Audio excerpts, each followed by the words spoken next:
Hey, what's up, guys? Welcome to Mental Wellbeing episode 7. We're calling it Trigger Therapy. We're going to put some rounds down range today. We do have a disclaimer. If you're suffering from severe depression, we do not recommend that you handle a firearm. But I love putting some rounds down range. That's what we're going to do today. So this is a Smith & Wesson M&P 2.0 9mm. This is the weapon that I take with me to the range. Doesn't have a whole lot of kickback being a 9mm, so it's perfect.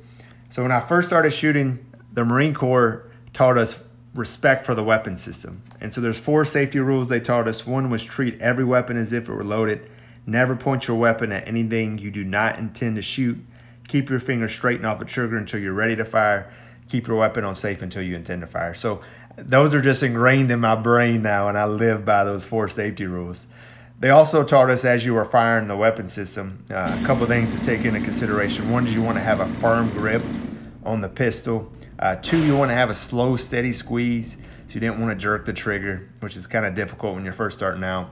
Then, kind of a more advanced technique is your breath. If you can get it in between when you're taking a breath and releasing that air, the weapon system won't rise and fall. It's a little bit more advanced. And then obviously just alignment of your sights. You want to build a castle, with your target actually being kind of fuzzy in the background, which is kind of difficult to really understand until you're actually on the range. But your entire attention is on firing that weapon system because you have respect for it.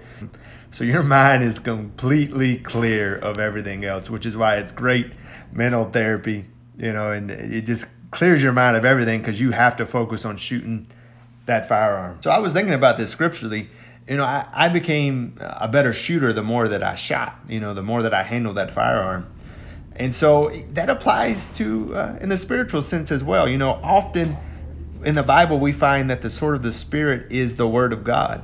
And so it's one of those things where when you think about that, you're like, you know what? I need to spend more time in the word because that's our weapon. That's our sword. It's almost as if it's practice with the weapon that we've been given.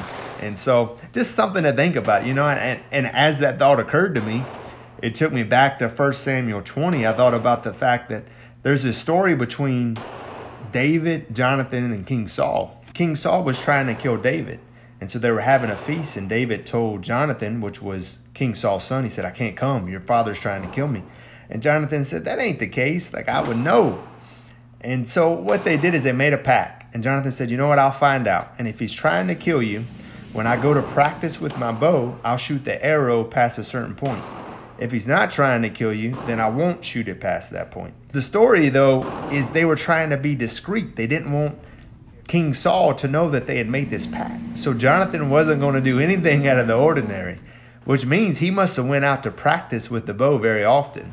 It must have been something that was in his routine. So something for us to think about, just practicing with the weapon system, which in the spiritual sense is the Word of God. So just being in the Word of God, becoming familiar with it, not misusing it, applying it in the correct way, and just something to think about.